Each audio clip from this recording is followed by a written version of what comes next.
Não é a sua primeira vez não, né, Karine? Você já veio, senão a gente ia aplaudir de novo você. Que bom que você está aqui. Abra sua Bíblia, primeira carta de Coríntios, capítulo 15. Tem sido o nosso texto base nessas últimas quintas-feiras. E eu quero começar com ele mais uma vez nessa noite. 1 Coríntios, capítulo 15. Quem tem acompanhado essas últimas quintas-feiras, a gente tem falado sobre o Evangelho. Irmãos, uma necessidade é a de nós, como igreja, compreendermos aquilo que é a base da nossa vida de fé. 1 Coríntios, capítulo 15.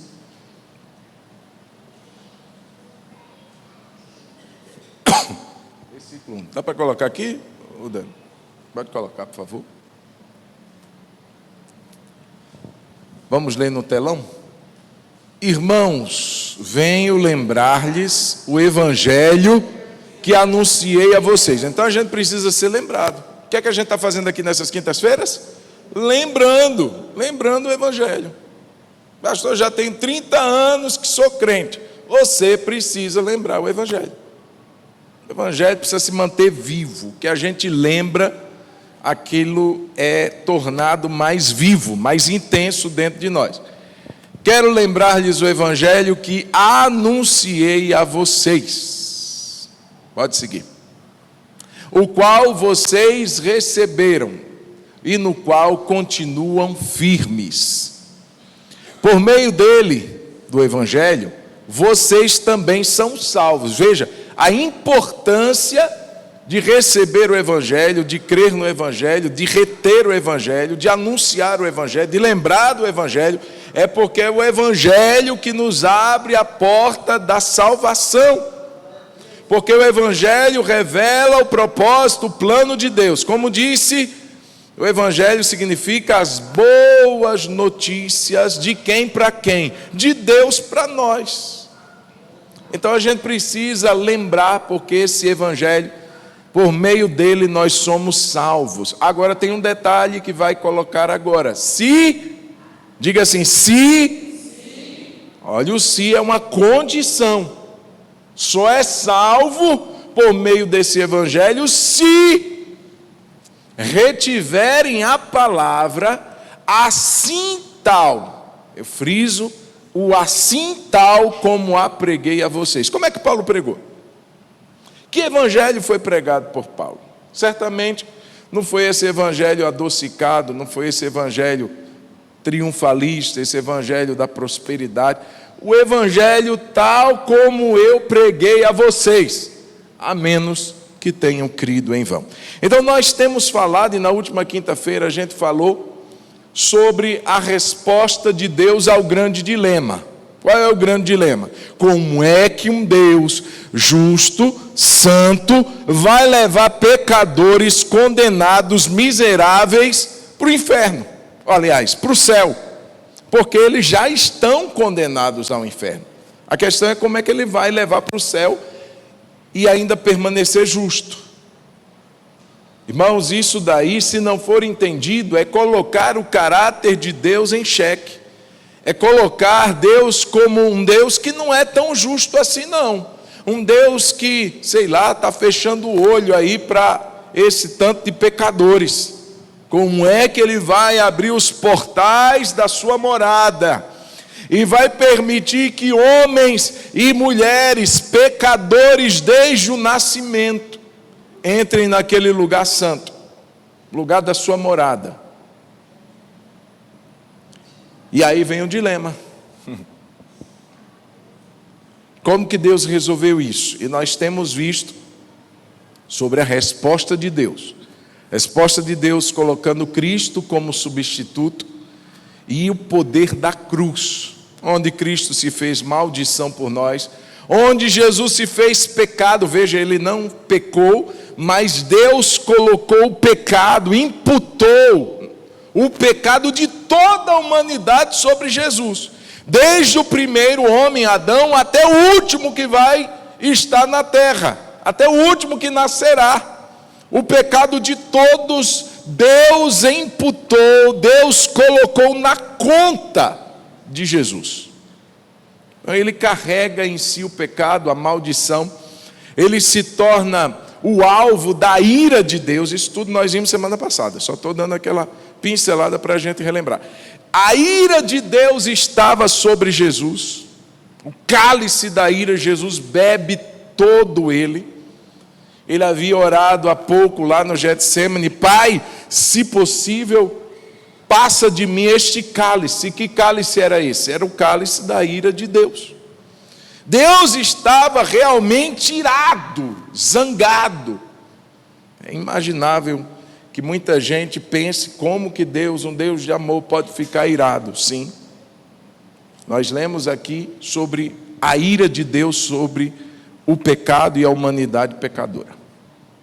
E essa ira Deus a fez recair toda em seu Filho, levando aquele que estava eternamente com o Pai a ser afastado da presença dele. Eli, Eli, lama sabachthani, Deus meu, por que me abandonaste? Cristo foi abandonado por Deus o Pai. Porque Deus não pode, ou melhor, o homem pecador não pode estar na presença de um Deus santo. Então Cristo, ele toma, ele prefigura, ele prova em primeira mão aquilo que os condenados ao inferno provarão um dia: a ausência eterna de Deus. Irmãos, o inferno só é inferno, não é porque é um lugar quente, é porque Deus não está lá. Presença, a graça de Deus. Tem gente que diz assim: esse mundo já é um inferno. Ah, meu irmão, aqui tem vida, por mais difícil que seja, mas aqui tem beleza. Esse mundo que temos, que vivemos, tem coisas belas, tem coisas que nós provamos a graça e a bondade de Deus através delas. No inferno não haverá absolutamente nada que diga respeito à graça e à presença de Deus. É um banimento eterno da presença de Deus. Jesus passa por isso, ele se antecipa e ele vive a separação de Deus. Então, irmãos, a cruz foi esse símbolo de maldição que Cristo tomou em nosso lugar, Deus o fazendo substituto. Mas se parássemos apenas na morte, o evangelho estaria incompleto. O evangelho completo é o que foca na morte de Cristo, mas também foca na ressurreição. Ao terceiro dia, aquele que deu-se a si mesmo voltou à vida, louvado seja Deus.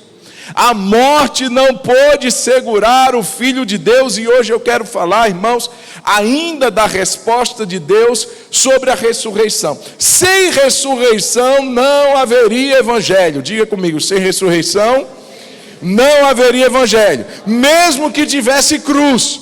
Mas se faltasse ressurreição, não teríamos o evangelho. Irmãos, tanto a doutrina da morte quanto a doutrina da ressurreição são fundamentais, ou seja, são basilares, são alicerce para o evangelho. Se tirar uma ou outra, não é evangelho mais. O evangelho que prega ressurreição, que prega vitória, porque ressurreição é símbolo de vitória, mas não prega cruz, é incompleto. O evangelho que prega cruz, mas não prega ressurreição, é incompleto também. Então, o fundamento do evangelho é justamente que o Cristo que morreu, louvado seja Deus, ao terceiro dia, ele ressuscitou. Quero dizer, irmão, se Cristo não houvesse ressuscitado, o evangelho seria uma grande farsa, uma historinha mal contada para iludir mentes incautas, para iludir mentes vazias, discurso vão. Irmãos, isso não sou eu quem o digo, mas a própria palavra. O evangelho seria uma farsa e a nossa fé seria inútil. Ah, mas eu vou na igreja, mas é inútil. Ah, mas eu creio, inútil. 1 Coríntios capítulo 15, versículo 14, como diz a pastora, se você for rápido de endereço, se não for o Dani vai ser rápido de endereço, você vai anotar, ou então vai gravar aí e ler depois. Olha o que diz a palavra: e se Cristo não ressuscitou, esse capítulo todo de Coríntios 15 é dedicado à ressurreição de Jesus. Ele diz assim: se Cristo não ressuscitou, vamos aceitar essa hipótese, porque na época que Paulo escreve, alguns estavam declarando essa falsidade, essa mentira. Cristo não tem ressurreição não.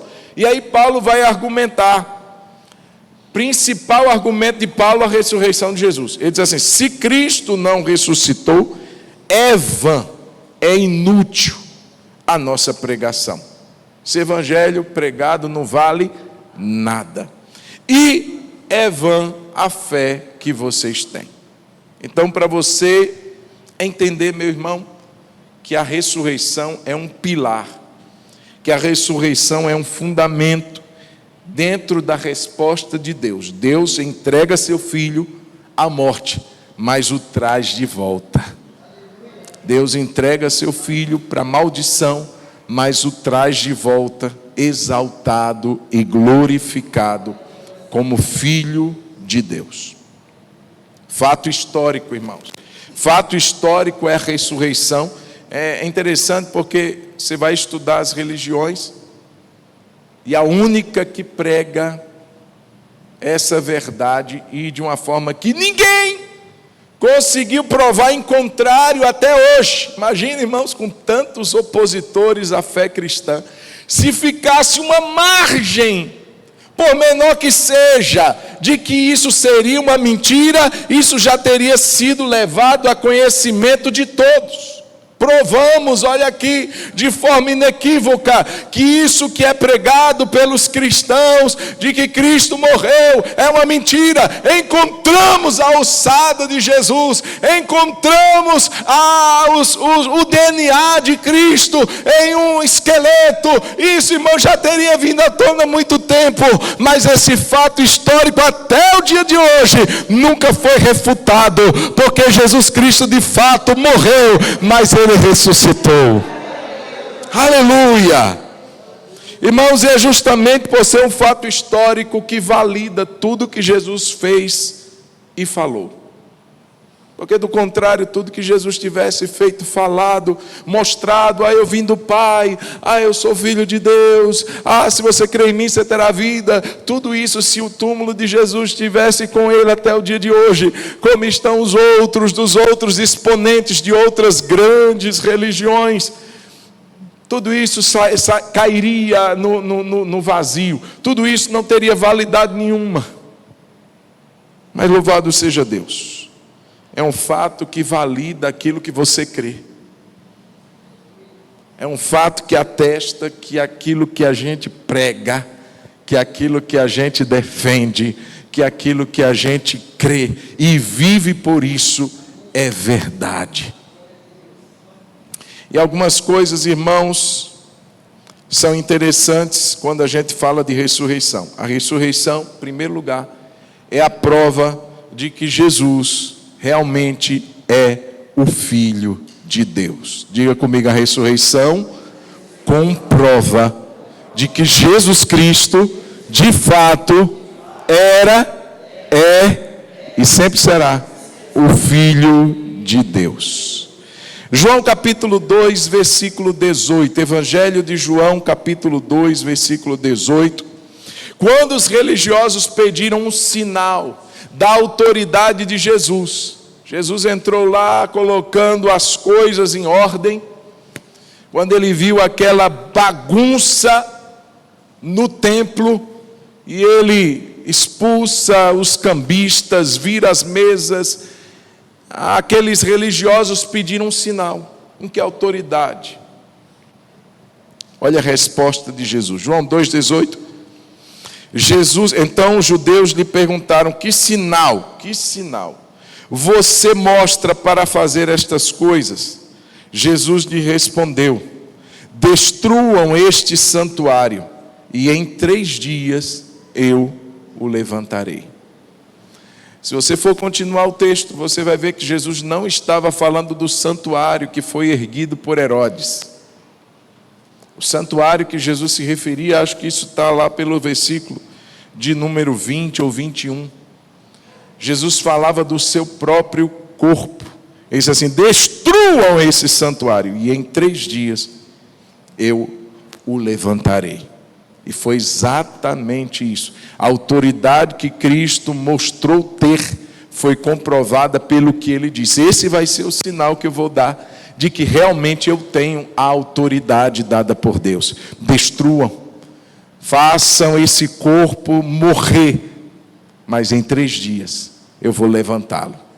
E de fato, 3 dias depois, Jesus voltou da sepultura. Romanos 1,4,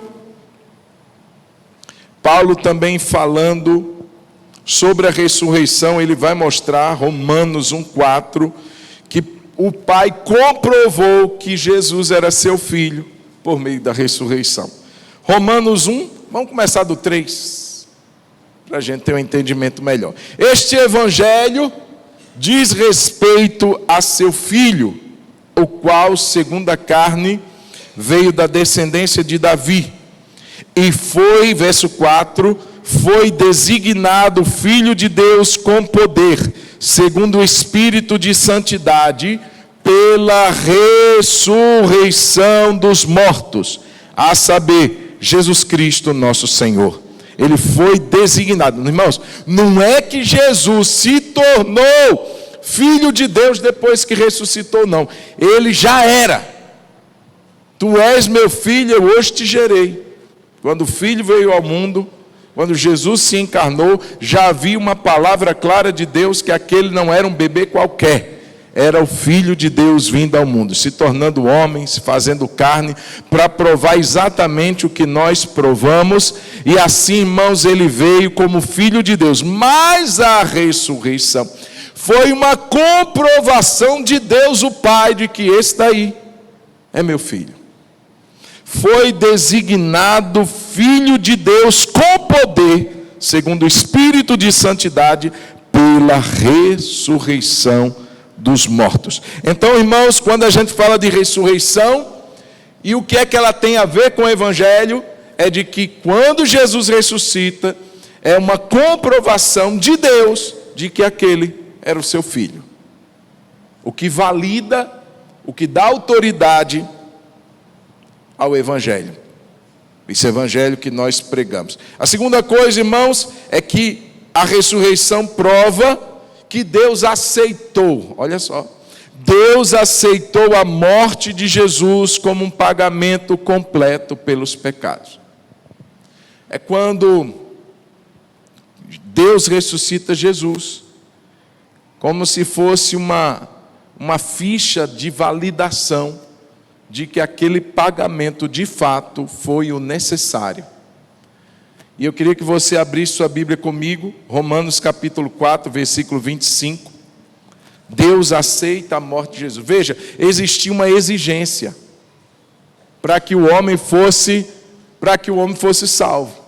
Qual era a exigência? Era um pagamento. Um pagamento que foi muito alto, que nenhum homem poderia ou teria condições de pagar.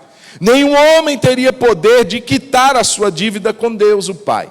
Mas Jesus, o Filho de Deus, unigênito, mas também inculpável, sem pecado, Cordeiro puro e imaculado, é o pagamento perfeito pelos nossos pecados. E ao morrer, mas ao ressuscitar, Deus disse assim: está quitado, aceitei o pagamento. Foi equivalente ao que eu exigia, na minha justiça e na minha santidade, o que ninguém poderia tê-lo feito. Você, meu filho, fez, e eu vou validar o seu pagamento, ressuscitando dentre os mortos. Romanos 4, 25, falando de Cristo, o qual foi entregue à morte entregue à cruz, o qual foi entregue por causa das nossas transgressões. Conseguiu quitar, conseguiu validar, conseguiu realmente pagar aquela alta dívida, conseguiu? Então vem o que diz a próxima expressão desse versículo. Ele foi entregue por causa das nossas transgressões e ressuscitou para a nossa justificação. Deus, o Pai, valida ressuscitando Jesus. O que você foi entregar na cruz, eu estou validando, te trazendo dentre os mortos. Você morreu e pagou pelas transgressões, mas agora eu te ressuscito para a justificação daqueles que creem em você. Justificação, irmãos, é uma atitude, não é que agora o homem, a mulher que crê em Jesus, ele é justo no sentido de não ter pecado nenhum, mas ele recebe uma declaração. Isso também é o termo judicial. Eu e você fomos declarados justos. Lembra que a queixa lá em Romanos era: não há um justo, nenhum sequer. Não há um que entenda, não há um que faça o bem, todos pecaram. Todos juntamente se fizeram inúteis, destituídos estão da glória de Deus. Pois bem, agora Deus declara que aquele e aquela que creu em Jesus, ele é justo, ele foi justificado, e ele agora pode ter acesso à presença de Deus o Pai, por meio de Jesus Cristo. Então, Jesus morre, foi entregue por causa das nossas transgressões, mas ressuscita para a nossa justificação. Então, a ressurreição prova que Jesus era o Filho de Deus, prova também que Deus aceitou o pagamento de Cristo na cruz do Calvário, ressuscitando dentre os mortos, mas também é a prova de que nós, os crentes, presta atenção nisso, um dia seremos também ressuscitados. Ó morte, onde está, ó morte, a tua vitória? Jesus ressuscitou. Irmãos, isso é uma declaração de vitória.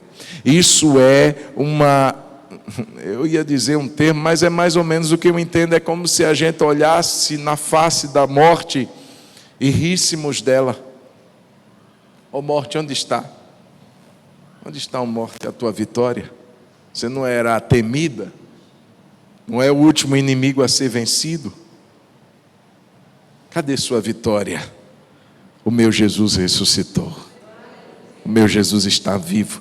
Então, irmãos, é a prova da futura ressurreição dos crentes. E quando você vai ler o texto de Coríntios 15, a gente fica cheio da expectativa e da esperança. E ele vai dizer: olha, semeia-se corpo corruptível. Ah, morreu doente, morreu enfermo. Ah, o corpo dele não aguentou tamanha enfermidade. Ele caiu, ele tombou, ele morreu, semeou-se corpo em vergonha, em corrupção. Mas ele volta em glória, ele volta em incorrupção, ele volta sem mais enfermidade, ele volta sem mais nenhum traço da vida passada que o levou a tombar daquela maneira. Ele volta glorioso, ele volta corpo de glória. João capítulo 11, versículo 25. Então Jesus declarou: eu sou a ressurreição e a vida. Quem crê em mim, ainda que morra, viverá. Vamos ler esse texto juntos? Então Jesus declarou: eu sou a ressurreição e a vida. Quem crê em mim, ainda que morra, viverá. Veja que quando Jesus fez essa promessa, ele ainda não havia passado pela morte, tampouco pela ressurreição. Então imagine que este que fez a promessa, eu sou a ressurreição e a vida, tivesse morrido, mas não tivesse ressuscitado. Com qual esperança nós aguardaríamos o cumprimento dessa promessa? Se nem Ele que prometeu foi. Imagine nós. Meu irmão, mas louvado seja Deus, que aquele que prometeu, Ele mesmo vivenciou na sua própria experiência, que a ressurreição é real. E que aquele que crê nele, ainda que morra, voltará a viver. A ressurreição dentre os mortos é uma promessa, irmãos, que tem validade por causa da ressurreição de Jesus. Se Jesus ressuscitou, eu também vou ressuscitar. Aleluia. Por isso que a gente vai no velório do crente e diz assim: até breve, meu irmão. Um dia nós nos reencontraremos. Um dia novamente estaremos juntos, numa outra condição, muito, muito, muito melhor do que a que nós estávamos naquela fase da vida. 1 Coríntios 6,14 vai dizer também: Deus ressuscitou o Senhor e também nos ressuscitará pelo seu poder. É uma prova que Cristo ressuscitou, é uma garantia que ressuscitaremos também. Deus ressuscitou o Senhor e também nos ressuscitará pelo seu poder. Porque Ele vive, posso crer no amanhã, porque Ele vive. Temor não há, mas eu bem sei, eu sei que a minha vida está nas mãos do meu Jesus que vivo está. Você pode aplaudir Jesus? Jesus está vivo! Aleluia! E por último, irmãos, é a prova de que o mundo hoje tem um Senhor e um juiz. Jesus ressuscita, irmãos, veja. Deus não traz Jesus apenas à vida, mas Ele também exalta Jesus através da ressurreição a uma condição de Senhor e de juiz. Jesus não volta apenas a viver, mas Ele está agora exaltado a essa condição de Senhor e de juiz de toda a humanidade por causa da ressurreição. Atos dos Apóstolos, capítulo 2, versículo 36. Atos 2, 36.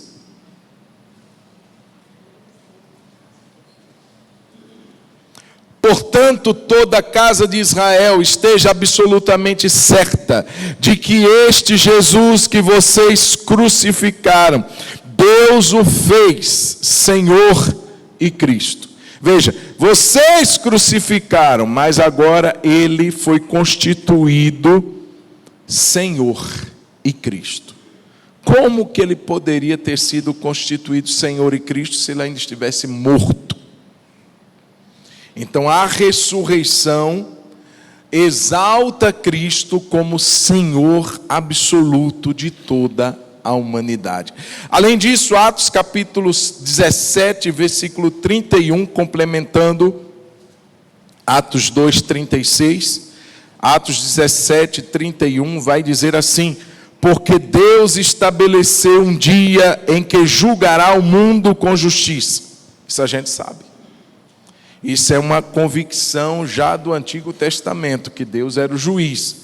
Agora, ninguém imaginaria que haveria um homem chamado Jesus, Filho de Deus, que morreria e que ressuscitaria, e que pela sua ressurreição Deus estava o exaltando e o colocando na condição de juiz.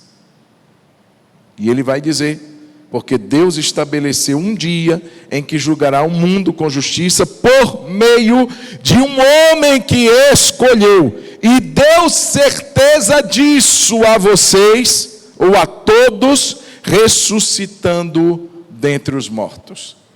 Deus o fez juiz, e a certeza de que ele será o juiz é que Deus ressuscitou. É que Deus chamou de volta a vida. Veja, irmãos, eu quero que você entenda muito bem que a ressurreição que Cristo provou é uma ressurreição definitiva, diferente das outras pessoas que você vai ler na Bíblia, como o filho da viúva de Naim, como a filha do Jairo, como o filho da viúva lá em Sarepta, que Deus ressuscitou também, como Lázaro. Mas todos eles ressuscitaram, e não foi uma ressurreição definitiva, porque todos eles voltaram a morrer. A ressurreição de Cristo foi a primícia dos que dormem. O primeiro fruto, a primeira experiência da ressurreição definitiva. Jesus foi o primeiro homem a prová-la. E ele até então é o único que a experimentou, porque ele foi o único que tornou a viver para nunca mais morrer, recebendo a ressurreição, o corpo glorificado, está assentado à destra do Pai e intercede por nós. Um dia, irmãos, todos nós, inclusive nosso irmão Lázaro, inclusive a filha do Jairo que ressuscitou e morreu de novo, todos esses que morreram na fé vão receber uma eterna ressurreição. Então Jesus, ele é colocado como juiz, ressuscitando Deus. Então Jesus, irmãos, isso é tão tremendo, isso é tão maravilhoso, porque falar de ressurreição, preste atenção, de Jesus, é falar do coração do cristianismo. Porque o cristianismo não é um conjunto de regras, de dogmas, de preceitos, de faça, não faça, para a gente sentar e debater e questionar. São palavras que foram escritas. Não, isso não é o coração da nossa fé. O coração da nossa fé é uma pessoa que está viva. É Jesus, é um ser, filho de Deus, que está vivo em nosso meio. Irmãos, isso é maravilhoso de imaginar. Isso é maravilhoso. Experiências que vemos, irmãos, desse Jesus hoje se revelando, e hoje a gente conversava ao sair de casa, de experiências que Deus está promovendo hoje, como já foi feito dias passados, de Jesus se revelar a alguém, como se revelou ao Cornélio, que era um religioso devoto, mas que ainda não era um salvo, não era um cristão. E Deus falando para pessoas que nem crentes são, de que Ele vai voltar. E a pessoa, eu ouvia alguém dizendo, Jesus vai voltar, Jesus vai voltar. Deus se revelando de uma forma pessoal. Deus se mostrando a pessoas em lugares em que o Evangelho às vezes não tem acesso. E Jesus se revela a essas pessoas. Irmãos, o cristianismo não são apenas palavras. O cristianismo, irmãos, o coração dele é Jesus Cristo ressurreto dentre os mortos. É o Filho de Deus, essa pessoa que você e eu somos convidados a caminhar com Ele. Somos convidados a nos relacionarmos com Ele. Somos convidados a fazê-lo participante da nossa vida em tudo. Em qualquer decisão, em qualquer escolha. Nós chamarmos Jesus como pessoa para dizer, Jesus, fica à vontade. Irmãos, isso é tremendo. A gente reúne aqui. E o interessante é que nenhum de nós, pelo que eu veja, está vendo Jesus agora, fisicamente falando, mas a fé e a certeza que temos é tão grande, irmãos, que nos faz estar aqui, fecharmos os olhos, levantarmos as mãos, derramarmos lágrimas. Eu conheço pastores, irmãos, que não conseguem ficar um dia. Eu tinha um pastor lá em Maceió, não sei quem era a pastora Wanda, não lembro o nome dele, mas eu já ouvi pregar algumas vezes na minha época de novo convertido, e ele sempre terminava a mensagem dizendo: obrigado, Jesus, eu te amo, e dava um beijo. Obrigado, Jesus. Mas esse cara está doido demais, né? Dando beijo para quem? Quando a gente canta muitas vezes assim: abraça-me, e a gente vai dar um abraço assim, não tem ninguém aqui, irmão, não tem ninguém que você veja, mas tem alguém que eu creio, que está aqui comigo, tão perto. Buscai ao Senhor enquanto se pode achar, invocai-o enquanto está perto. Perto está o Senhor de todos aqueles que o invocam, de todos aqueles que o invocam em verdade. Diga para quem está do seu lado: Ele está perto. Aleluia, aleluia. Ele está vivo, irmãos. Só está perto porque Ele está vivo. Aleluia. Então, irmão, Jesus ressuscita e eu encerro essa resposta de Deus em relação a Cristo como nosso substituto, em relação à cruz, em relação à ressurreição, com uma palavrinha chamada consumação. Consumação é o finalizar, é o bater o martelo, é o fechar a conta. A conta foi fechada por Deus. Deus então, irmãos, através de Jesus ali na cruz, Ele brada. O que é que Ele brada em João 19? Está consumado. Tetelestai, não tem mais nada a ser feito. É o artista que terminou a sua pintura e ele vai autografar lá no cantinho da tela o seu nome. É como se ele estivesse dizendo assim: acabou. A pintura está completa. A obra está completa. Jesus bradou na cruz: está completo, está consumado. O brado da vitória, da salvação de Deus aos homens se completou com o brado de Jesus. E após dizer isso, Jesus morre e completou-se na grande ressurreição. Então quero dizer que o grande dilema foi solucionado. Como que Deus, o Deus santo, bondoso, o Deus justo, o Deus que não pode nem, como diz Amós, não pode nem contemplar o mal de tão puro que são os seus olhos. Como que esse Deus vai levar a gente para o céu? Como que Deus vai aceitar pecadores lá? Aqui está a resposta, a solução para o grande dilema. Está consumado. Está feito. Romanos 3, 23. Eu quero ler com você esse texto.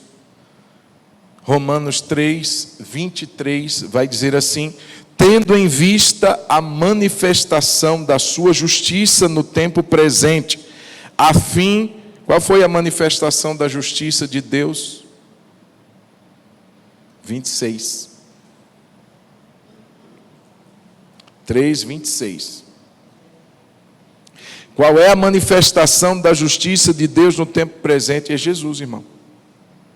Foi Ele que cumpriu a justiça de Deus no tempo presente, a fim de que o próprio Deus, olha só a solução do dilema, a fim de que o próprio Deus seja justo e o justificador daquele que tem fé em Jesus. Agora sim, Jesus é justo, Deus é justo, perdão, mas também Ele é o justificador daquele que tem fé em Jesus. Sem isso, irmãos, não tinha como. Ele seria justo e seria o condenador daquele que nasceu nessa terra debaixo de pecado. Mas por causa de Jesus, Deus é o justo, mas também o justificador daquele que tem fé em Jesus. Porque Jesus solucionou o grande dilema, o grande problema. A fé em Jesus nos garante a justificação, o acesso permanente e eterno na presença de Deus, o Pai. De maneira que Deus não será mais injusto quando Ele levar a mim e a você para a sua santa morada. Ele continuará sendo um Deus justo. Porque Jesus cumpriu a justiça de Deus. Irmãos, na cruz de Jesus, foi que essa verdade se tornou possível. Salmo 85:10. Complementando o que lemos agora há pouco, a Bíblia vai dizer assim: a graça e a verdade se encontraram. A justiça e a paz se beijaram. Vamos ler juntos? A graça e a verdade se encontraram. A justiça e a paz se beijaram. O que é isso? É uma conciliação. Não tinha como, irmãos, a justiça de Deus promover a paz ao homem pecador. Não tinha como. Deus era justo. Então Ele tinha que promover o quê? A morte, a condenação, a perdição. A justiça e a paz jamais se beijariam. A graça e a verdade jamais se encontrariam. Elas caminhariam em sentidos opostos, diametralmente opostos, uma para lá, outra para cá.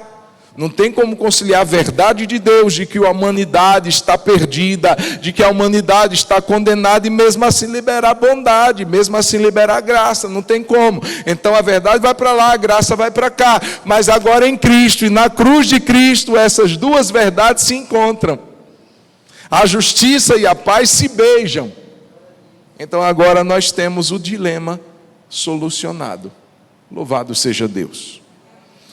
Perdão e justificação estão plenamente disponíveis agora por meio de Jesus Cristo. O único caminho. E eu quero ler rapidamente, só passar com vocês nesses 4 textos que separei. João 14:6, todo mundo conhece. Jesus respondeu: eu sou o caminho, a verdade e a vida. E ninguém vai ao Pai, ou vem ao Pai, a não ser por mim. Tem acesso ao Pai. Agora você pode chegar lá. Mas isso só se dá através de Jesus. Atos 4:12, não há salvação em nenhum outro. Porque debaixo do céu, Atos 4:12. Porque debaixo do céu não existe. Irmão, vamos declarar esse não existe bem forte? Eu vou ler de novo, quando chegar no não existe, você me ajuda. E não há salvação em nenhum outro, porque debaixo do céu, diga comigo, não existe nenhum outro, aleluia, nenhum outro nome dado entre os homens pelo qual importa que sejamos salvos. Só o nome de Jesus, irmãos, traz salvação. Romanos 5:1. Justificados, pois, mediante a fé, temos paz com Deus, mediante ou por meio de nosso Senhor Jesus Cristo. E Romanos 8:1, agora, pois, já não existe, irmãos, isso são verdades poderosas, já não existe condenação para os que estão em Cristo Jesus. Não existe condenação. Irmão, que é melhor notícia que essa? Sabe qual é o nosso problema, irmão? É que a gente se acostuma com o Evangelho. É que essas palavras caíram no campo do comum. E a gente lê sem se aperceber mais de quão poderosa é essa verdade. Irmãos, olha quem éramos, onde estávamos e a que estávamos destinados. Uma dívida impagável, uma condenação eterna que muitos até hoje dizem assim, não vai ter inferno, porque como pode um Deus de amor lançar pessoas para sofrerem eternamente lá? Não tem inferno não. Irmãos, e de repente a gente se depara com essa verdade do Evangelho, de Cristo que vem, de Cristo que se entrega, de Cristo que morre, de Cristo que recebe pecado sobre a vida dele, de Cristo que se torna maldição em nosso lugar, de Cristo que recebe a ira de Deus completamente, ele toma todo o cálice, até não sobrar absolutamente nada, ele o bebe completamente, ele é afastado de Deus, ele vai àquele momento que prefigura o inferno na vida daquele que está sem Cristo. Depois ele prova a ressurreição. Irmãos, essa trajetória leva a essas verdades, não tem nenhuma condenação mais. Não foi por sua causa não, foi por causa de Jesus. Não foi pelos seus méritos, não foi porque você é bonzinho, não, porque você não é, eu não sou, nenhum de nós somos, não foi por nenhuma obra que praticamos, não foi por nada de bom que fizemos, não, irmãos, foi por causa exclusiva e unicamente de Cristo Jesus, que morreu por nós. Os méritos são todos dele, 100% dele. Pastor, eu sou salvo porque eu oro muito. Não, você não é salvo porque você ora muito. Você não é salvo porque você jejua. Você não é salvo porque você faz boas obras. Você é salvo por causa de Jesus. Agora, porque você é salvo, você ora, você jejua, você prega. Já viu aquele tanto de gente que sai cedo de manhãzinha, bate de porta em porta para anunciar um pseudo-evangelho, e o fazem porque imaginam que aquilo garantiria salvação? Você já viu aquelas pessoas que amarram bombas no corpo e se explodem porque imaginam que aquilo resultará na salvação deles? Eu quero dizer que o Evangelho não é esse, que prega que você vai conquistar. Mas o Evangelho é aquele que prega que Jesus já conquistou. E você e eu apenas recebemos. Pela nossa hora, eu vou orar. Mas eu ia entrar na resposta nossa. A gente viu o que Deus fez. Agora e a gente? Faz o quê? Pastor, a salvação está toda pronta. O banquete foi preparado. Jesus está convidando todo mundo. E agora, todo mundo é salvo? Não! Por que não? Deus não amou o mundo? Amou. Mas existem exigências para que nos apropriemos dessa vitória. E nem todo mundo está disposto a isso. Cenas dos próximos capítulos. Quinta-feira te aguardo aqui em nome de Jesus. Vamos ficar de pé, vamos orar. Aleluia, aleluia. Mas vamos terminar com gratidão no nosso coração. Nada, não foi por nada que eu fiz, não foi por nada que eu tinha, não foi por nada que eu ofereci. Tem tudo a ver com Ele. Já dei a música, hein? Com Ele eu sei para onde eu devo ir. Cadê o microfone? Vem alguém cantar aqui que eu não sei essa música toda não. Vem, Lipe. Fecha seus olhos, agradece a Jesus. Jesus, eu não ia. Eu não ia não, Jesus. Eu ia era para outro lugar. Mas o Senhor me amou. O Senhor me amou. Eu sou o alvo desse amor de Deus. Aleluia. Obrigado por essa tão grande salvação. Obrigado, Jesus.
sua decisão de se entregar por nós.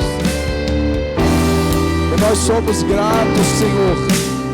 E darei eu ao Senhor por todos os benefícios que me tem feito. Que daremos a Ti, Senhor, para agradecer o Teu amor. Oh, aleluia. Vamos cantar novamente.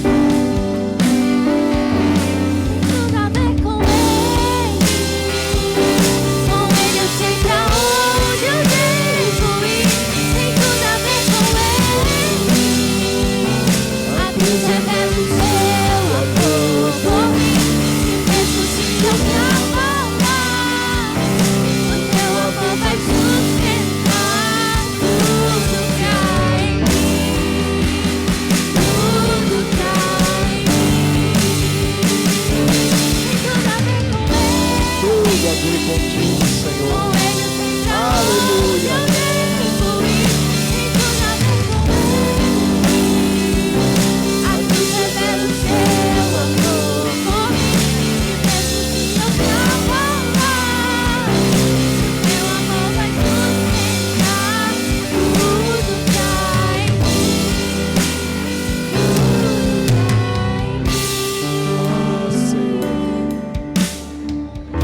Aleluia.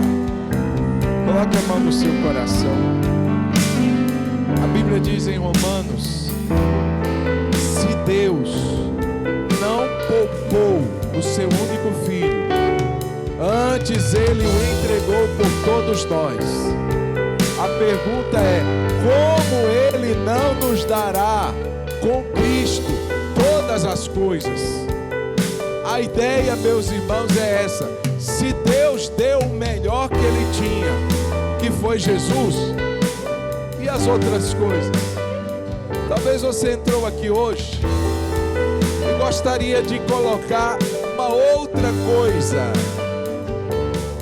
Eu quero dizer que essa outra coisa que você precisa, Deus é poderoso para te dar. Se Ele deu Jesus, isso daí vai ser muito fácil para Deus fazer.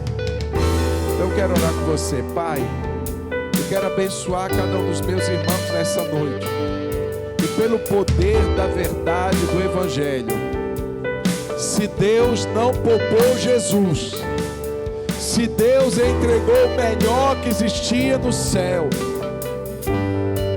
não havia outro nome com o nome de Jesus, que foi o escolhido, o unigênito, o inculpável, o santo. Jesus Cristo foi dado por nós. As outras coisas, Senhor, as outras coisas são bem menores. E eu sei, Pai, que existem causas, situações que cada um aqui, meu Pai, apresenta ao Senhor nessa noite. É impossível aos homens, é difícil aos homens, mas para o Senhor não existe impossível.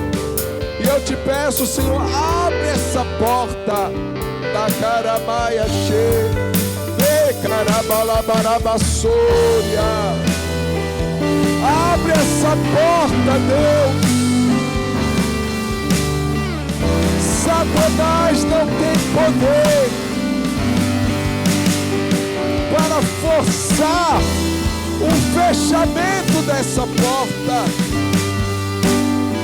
Mas eu quero dizer que aquele que tem a chave de Davi, que abre e ninguém fecha, e que fecha e ninguém abre, é aquele que está aqui nessa noite e que garante a vitória.